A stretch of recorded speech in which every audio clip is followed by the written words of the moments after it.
Bismillahirrahmanirrahim. Sayang kumbang mencari makan, terbang seiring di tepi kali. Selamat datang, kami ucapkan moga diiring restu ilahi. Assalamualaikum warahmatullahi wabarakatuh. Syukur kepada ilahi kerana dengan izinnya dapat kita bersua kali ini di dalam satu forum ilmiah bagi membincangkan berkenaan salah satu isu yang berlaku di dalam bidang pendidikan berkenaan etika dan peradaban melalui penggunaan ICT. Sebelum itu, kami ingin mengucapkan ribuan terima kasih kepada pensyarah kami, Ustaz Muhammad Izzuddin atas tunjuk ajar dalam melaksanakan tugasan terakhir dalam kursus MPU 21032 Penghayatan Etika dan Peradaban daripada semester kali ini. Semoga kita semua akan memperoleh manfaat yang berguna daripada forum ini, insya-Allah. Topik perbincangan kita pada hari ini berkisar mengenai isu dan cabaran dalam bidang pendidikan semasa yang berfokuskan kepada etika dan peradaban dalam penggunaan teknologi maklumat dan komunikasi pada alaf baru kini. Sebelum kaki mengatur langkah, sebelum kata mengatur bicara, molek benar jika saya memperkenalkan diri serta ketiga-tiga ahli panel kita yang segak bergaya ini. Saya Mahmud Irfan bin Musyakir, pelajar diploma kejuruteraan awam akan mempengerusikan forum kita pada hari ini.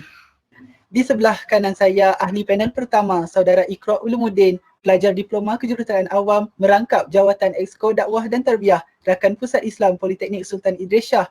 Apa khabar saudara? Sihat, Alhamdulillah. Saudara bagaimana? Sihat juga.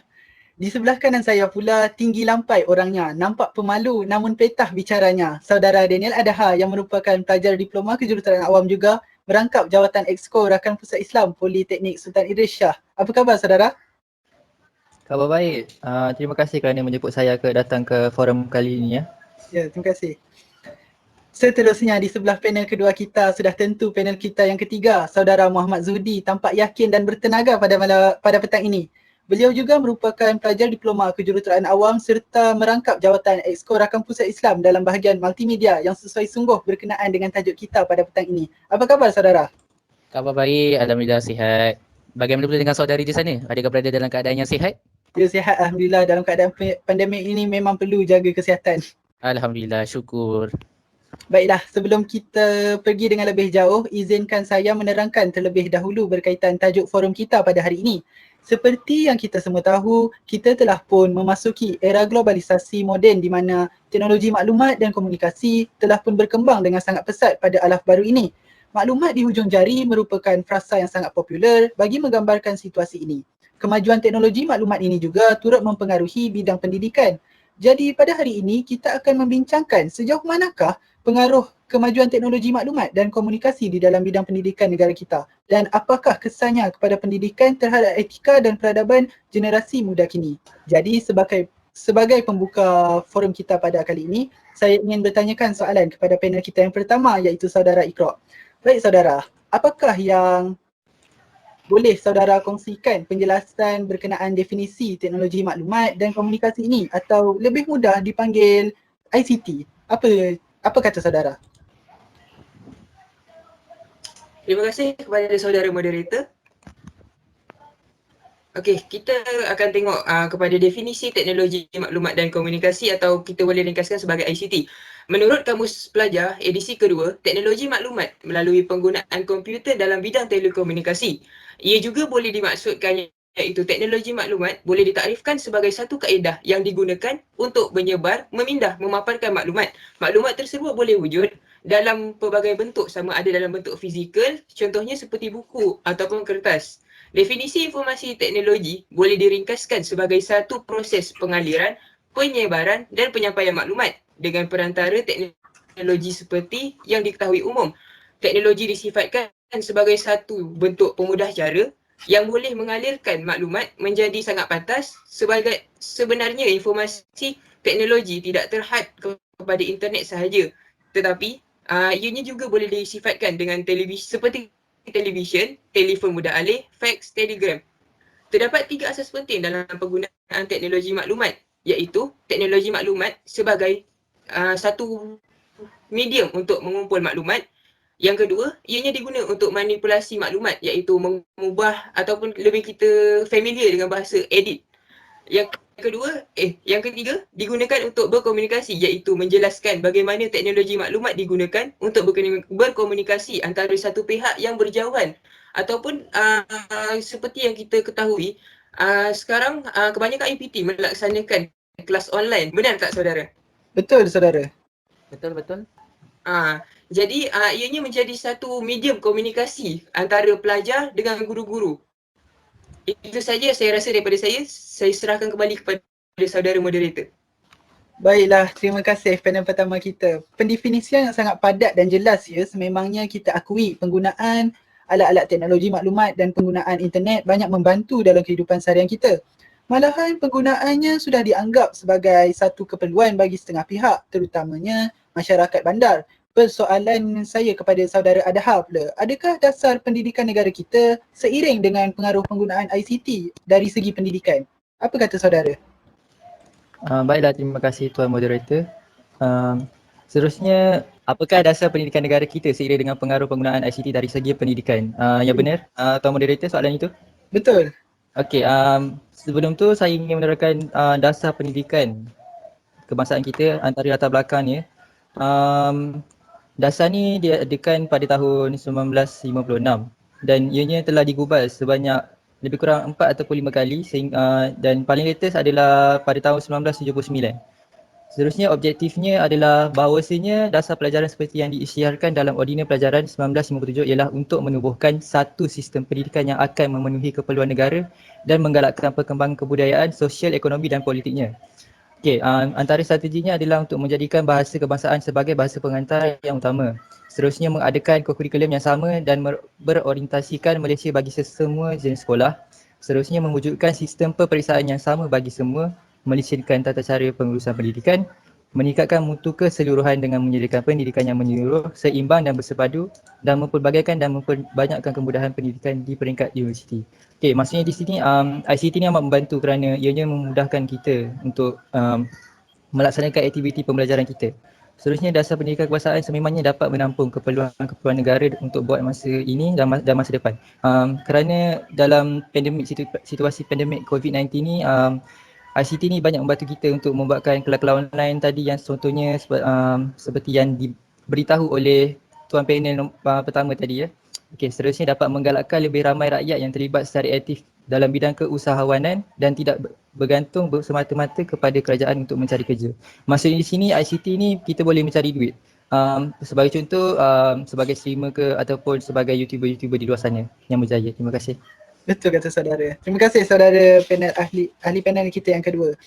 Berdasarkan penerangan tadi dapat kita lihat di sini bahawa penggunaan teknologi maklumat dan komunikasi telah pun digunakan dan diterapkan di dalam pendidikan negara kita sendiri berdasarkan dasar pendidikan yang telah digubal sebanyak dalam 4 atau 5 kali tak silap saya.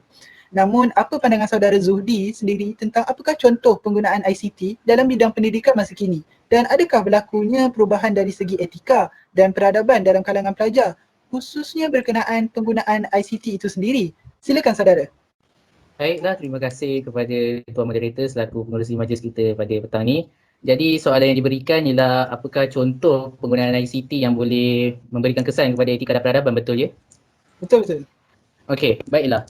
Mengikut daripada persoalan tadi, ini merupakan beberapa contoh penggunaan ICT yang saya dapatlah dalam masa kini, iaitu yang pertama sekali kalau kita tengok kepada slide iaitu pembelajaran secara atas talian. Seperti yang kita sedang lakukan juga, kita terpaksa melakukan forum ini secara di atas talian disebabkan pandemik COVID-19 ni. Betul tak semua Betul saudara. Betul. Saya setuju sangat. Okey, baiklah. Betul. So, bukan kepada kita sahaja yang efek benda ni. Maksudnya dia terlibat kepada, bayangkan kepada pelajar-pelajar universiti, pelajar sekolah ataupun sesiapa juga. Kan? Jadi mereka terpaksa menggunakan internet ini sebagai platform untuk mengadakan kelas secara online, iaitu seperti contohnya menggunakan platform seperti Google Meet, Microsoft Teams seperti kita guna sekarang, Zoom dan juga Cisco WebEx lah. Ini yang popular pada masa kini. Baiklah, selain daripada menggunakan pembelajaran secara atas talian, contoh penggunaan ICT yang saya dapat kemas kini iaitu mencari maklumat dengan lebih pantas dan mudah. Saya rasa ini memang umum bahawa semua orang menggunakan laman sesawang ataupun internet untuk mencari maklumat, betul tak? Betul. Jadi dengan itu, internet dapat memudahkan kita mencari maklumat lebih-lebih lagi pada golongan pelajar dan guru untuk menyiapkan kerja. Maksudnya apabila pelajar mempunyai assignment, kerja sekolah maupun pensyarah yang perlu menyiapkan tugasan mereka, internet merupakan platform utama bagi mereka bagi mencari maklumat. So mereka tidak perlu lagi lah zaman dahulu bersusah-susah payah nak start enjin kereta, start enjin motor pergi ke perpustakaan, sekarang ni semua maklumat di hujung jari. So contohnya mereka boleh menggunakan website Google, Firefox dan seakatan dengannya. Baiklah, contoh yang ketiga saya dapat cari iaitu ialah memberi peluang kepada pelajar untuk mencuba sesuatu baharu. Okey, kita semua sedia maklum bahawa penggunaan ICT ini memberikan semangat ataupun satu orang panggil macam satu situasi yang baru kepada kita. Jadi disebabkan oleh pandemik COVID-19 ini, jadi semua orang terpaksa menggunakan ICT ini sebagai mereka punya platform utama sekarang. Apa-apa sekarang semua kita perlu menggunakan secara di atas talian lah, kerana untuk kita memutuskan rantai COVID-19 ini kita perlu menjaga penjagaan kesihatan. Jadi semuanya dilakukan di atas talian lah. Jadi dengan itu kita boleh tengok seperti huraian ini, iaitu melakukan tugasan homework ataupun assignment secara digital. Okey, seperti yang kita sendiri pernah alami, iaitu kita terpaksa melakukan assignment secara atas talian kan. Betul saudara. Contohnya dengan melakukan PowerPoint slide, membuat website, video dan sebagainya. Jadi contoh-contoh ini boleh memberikan kesan dari segi etika dan peradaban, iaitu menimba ilmu di mana-mana sahaja, iaitu kita boleh belajar di mana-mana sahaja dengan menggunakan ICT ini. Yang seterusnya dapat melaksanakan tanggungjawab diri kepada orang lain. Maksudnya seperti kita bekerja, kita tak dapat pergi ke office tapi kita masih lagi boleh bekerja dari rumah, iaitu kita melaksanakan tanggungjawab kita sebagai seorang pekerja. Dan yang terakhir sekali, kesan dia kepada etika dan peradaban, iaitu meningkatkan semangat khususnya pada generasi muda yang gemarkan teknologi macam saya cakap tadi, memberi semangat baru. So maksudnya budak-budak zaman sekarang dia suka teknologi, so dia dapat menggunakan teknologi sebagai platform untuk belajar, dapat memberikan mereka semangat apabila mereka nak menuntut ilmu lah.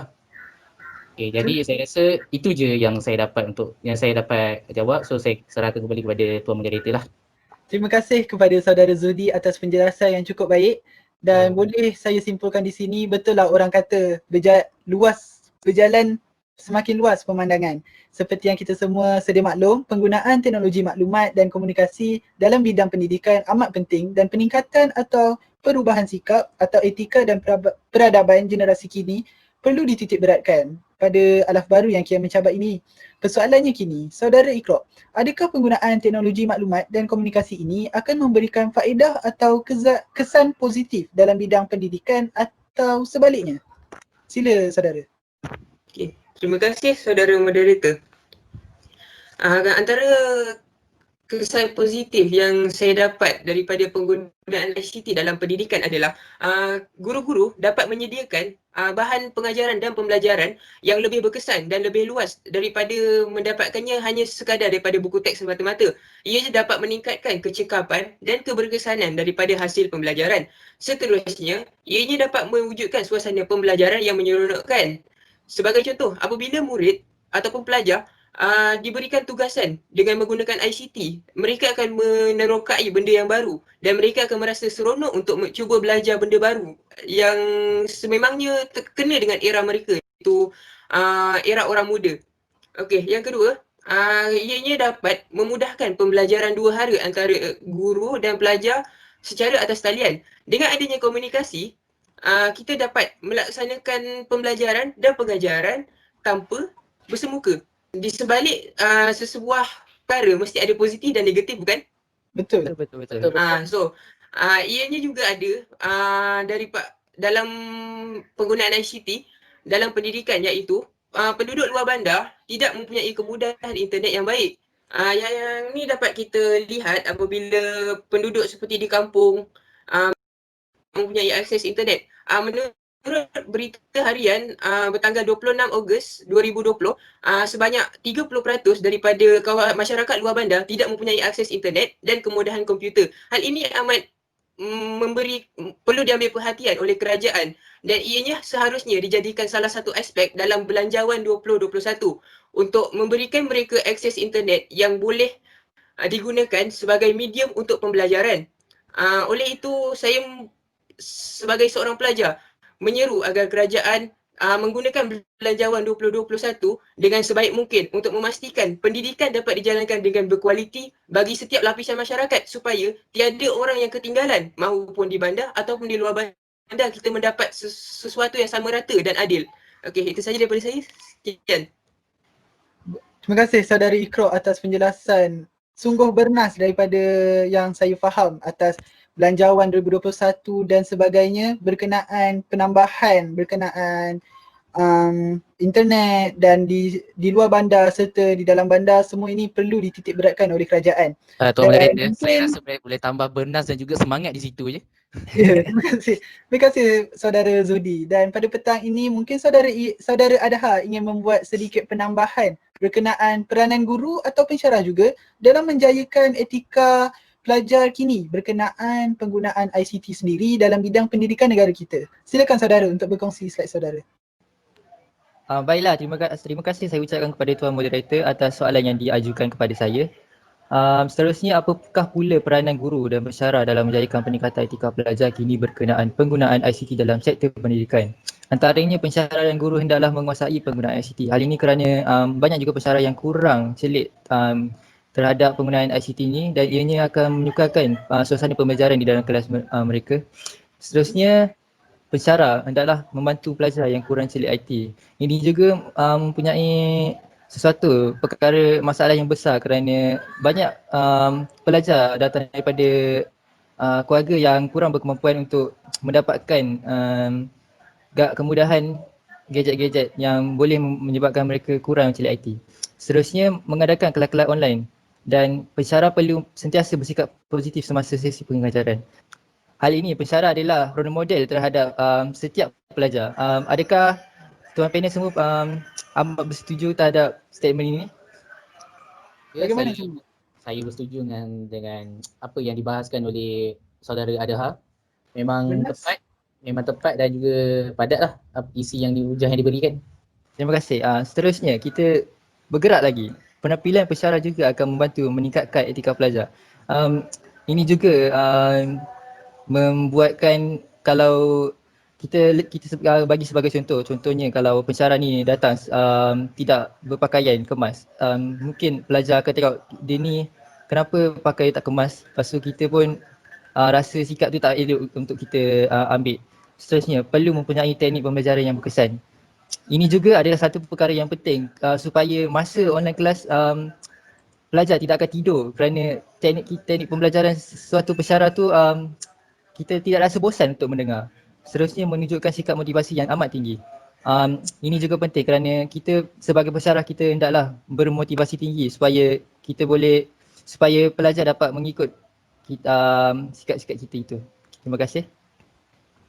Wah saudara, jawapan yang sangat mantap telah diberikan oleh kedua-dua panel kita dan boleh saya katakan sebagai salah satu contoh pensyarah kita yang berperwatakan menarik dan cara teknik pembelajaran yang menarik minat semua pelajar kelas kejuruteraan awam kita adalah salah satunya seperti Ustaz Muhammad Izzuddin. Betul ketiga-tiga ahli panel kita?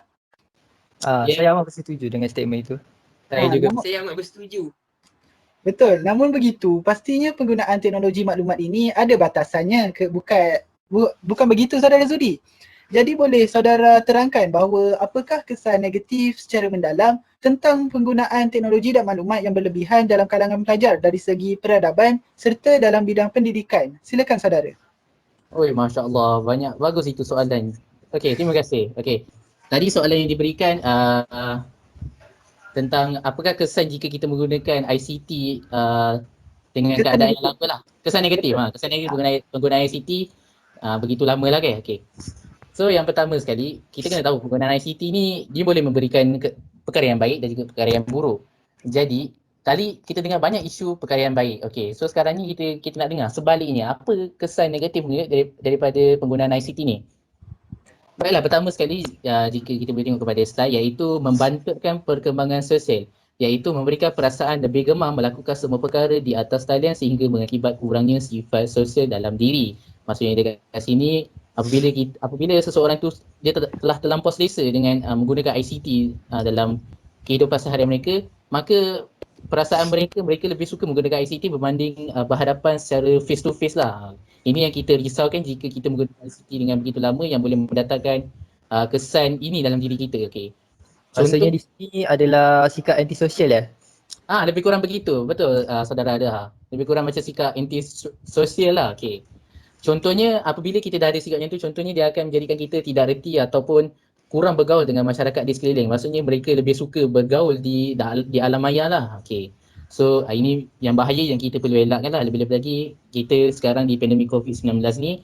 So kita perlu berjaga-jaga. Baiklah, untuk isi yang kedua iaitu menjejaskan kesihatan manusia. Okey. Ini semua ini umum, iaitu kita tahu apabila badan kita tidak dapat cukup exercise, tak dapat tidak bersenam dengan baik, akan membuatkan kita punya badan tidak sihat lah. Contohnya seperti rabun sebab kita menghadap skrin kan 24 jam. Lepas tu kita duduk di depan komputer, tak keluar melakukan aktiviti, so ia boleh mengakibatkan antibody kita lemah dan senang dapat penyakit lah seperti demam, sesama dan sebagainya. Betul.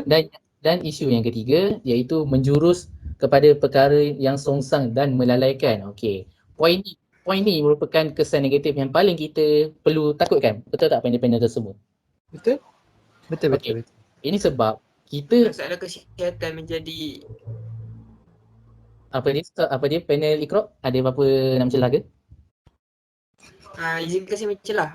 Saya Boleh, dapat masalah kesihatan akan menyebabkan kita mengalami, kita tak dapat hidup dengan kehidupan yang normal kembali. Contoh apabila kita dah rabun, kita tidak dapat melihat dengan baik.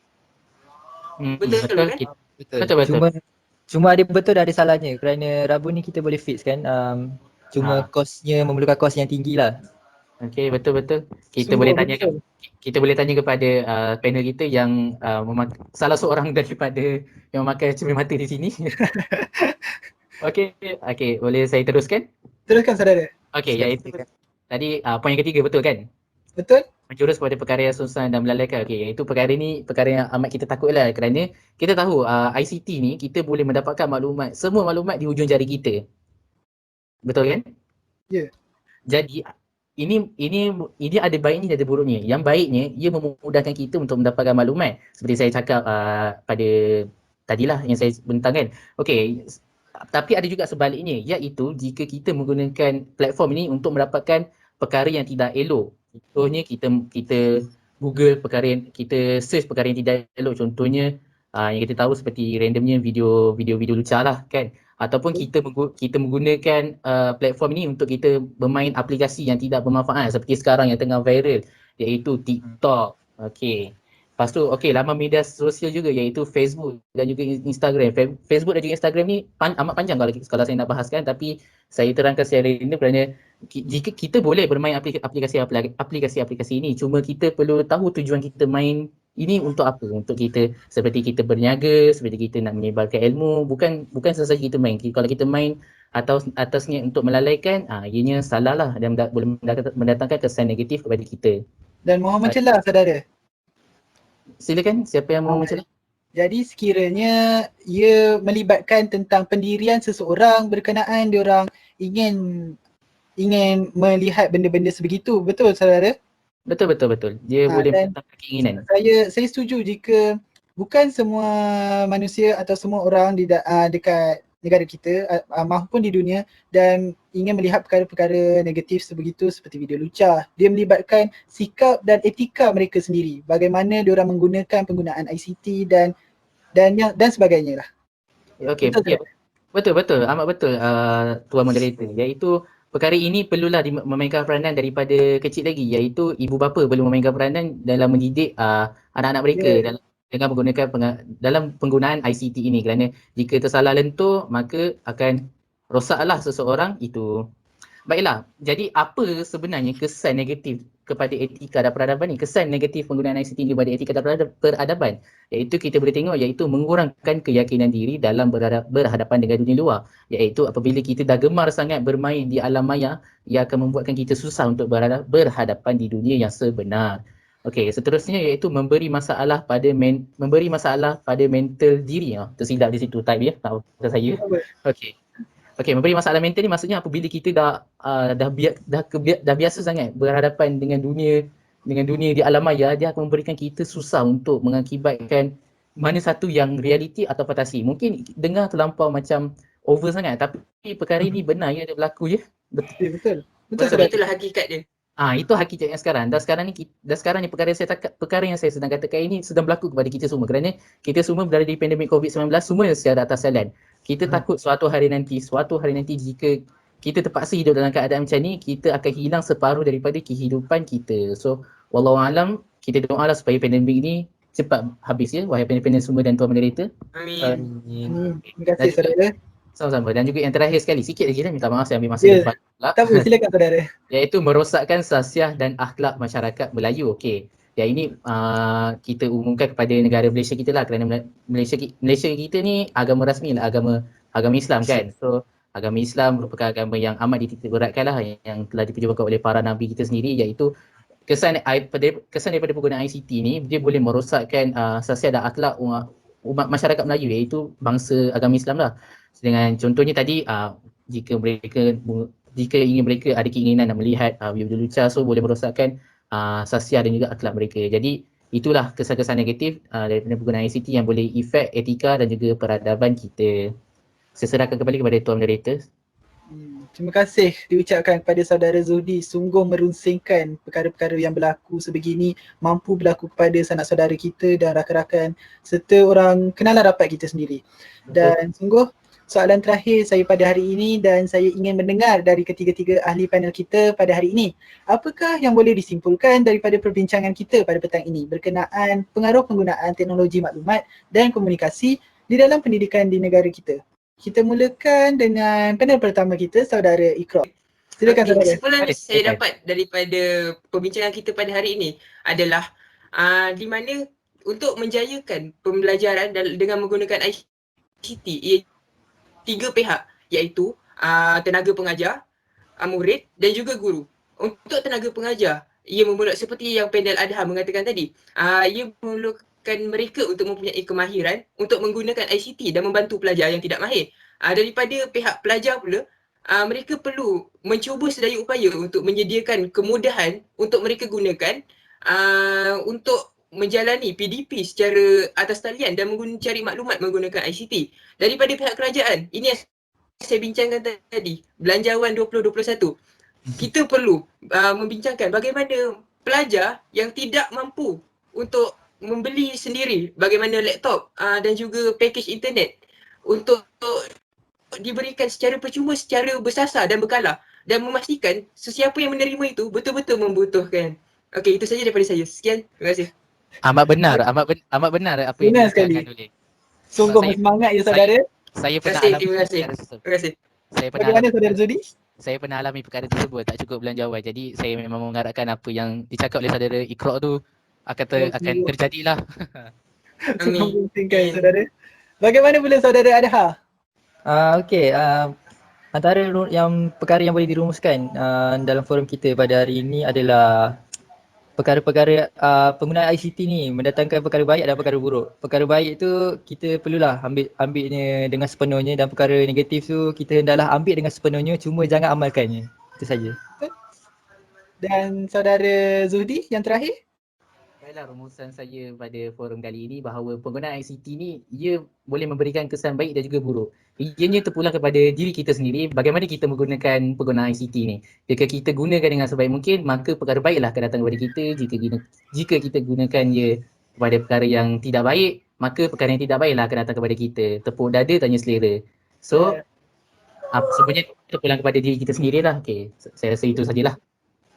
Dan terima kasih saya ucapkan kepada ketiga-tiga ahli panel kita pada petang ini kerana sudi berkongsi dan menyuarakan pendapat masing-masing, yang terutama Belanjawan 2021 ya saudara Iqra. Semoga apa yang kita dapat hari ini memberikan sedikit pencerahan dan input yang bermanfaat kepada kita. Nampaknya masa amat mencemburui kita, jadi sedikit rumusan yang dapat saya simpulkan pula pada petang ini adalah ICT atau teknologi maklumat bukanlah sesuatu yang baru atau asing lagi dalam kehidupan seharian kita, terutama dalam bidang pendidikan negara. Namun ianya masih boleh dikategorikan sebagai salah satu cabaran yang perlu dihadapi oleh para guru dan pensyarah demi mengubah jati diri anak watan dari segi etika dan peradaban dalam menempuh alaf baru yang kian moden. Yang pasti kita tidak akan dapat lari dari peredaran kemajuan dan globalisasi dunia yang semakin berkembang pesat, dan justru sebagai remaja yang akan membangunkan negara Malaysia, setiap generasi muda perlu bijak menggunakan teknologi yang kian canggih agar tidak terjebak dalam kancah kegagalan diri masyarakat dan juga negara cabaran yang besar pula boleh saya katakan ini perlu ditanggung oleh setiap anak watan. Cabaran ini sememangnya perlu ditanggung oleh setiap anak watan demi membangunkan sebuah negara yang maju standing dengan negara lain. Bak kata pepatah, duduk sama rendah, berdiri sama tinggi. Sekian daripada saya, selaku pengerusi forum Mahmud Irfan bin Musyakir dan ketiga-tiga ahli panel kita, saudara Iqra Ulumuddin, saudara Daniel Adha dan saudara Muhammad Zudi. Segala kelemahan tutur bicara dan tingkah laku kami pohon kemaafan. Sesungguhnya yang baik dan benar datangnya daripada Allah, yang salah dan silap itu daripada kelemahan kami sendiri. Salam hormat sehingga kita bertemu lagi. Akhir kata, orang putih, orang Pakistan, terima kasih, syukran jazilan. Wabillahi taufiq wal hidayah. Wassalamualaikum warahmatullahi wabarakatuh.